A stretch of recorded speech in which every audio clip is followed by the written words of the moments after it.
સુરતના ઉમરા પોલીસ સામે લાગેલા આક્ષેપો પાયા વિહોણા સાબિત થયા. યુવતી નીકળી ફ્રોડ. યુવતી સહિત 3 સામે ગુનો નોંધાયો.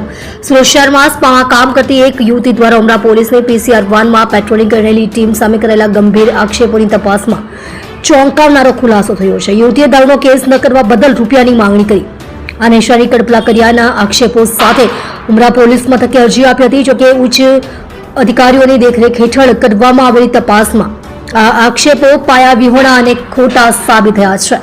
રૂપિયાની માંગણી અને શારીરિક ડફલાનો હતો આક્ષેપ. આ સમગ્ર મામલાની તપાસમાં બહાર આવ્યું છે કે આશિક અલી ઉર્ફે જુલી અવિતો સેમાહ નામની યુવતીએ પોતાના અંગત સંબંધો અને બીજા બોયફ્રેન્ડને છુપાવવાના ઈરાદા સાથે પોલીસને બદનામ કરવા માટે આ હાઈ વોલ્ટેજ ડ્રામાનું ષડયંત્ર રચ્યું હતું. પોલીસની છબી અને પ્રતિષ્ઠાને હાનિ પહોંચાડવાના ઈરાદાથી ગંભીર પ્રકારના પાયા વિહોણા આક્ષેપો કરવા બદલ પોલીસે આ યુવતી સહિત 3 સામે ગુનો દાખલ કર્યો છે.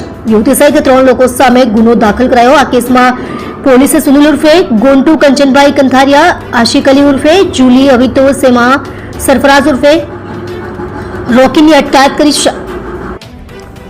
પોલીસે જણાવ્યું હતું કે યુવતીના આક્ષેપો તથ્યહીન હતા અને તેનું નિવેદન ખોટું સાબિત થયું છે. પોલીસે ષડયંત્ર રચનારા 3 આરોપીઓ વિરુદ્ધ કાયદેસરની આગળની કાર્યવાહી હાથ ધરી છે. આ બનાવમાં પોલીસ પર લાગેલા આક્ષેપોનું સુરસુર્યું થતા પોલીસ બેડાએ રાહત અનુભવી છે.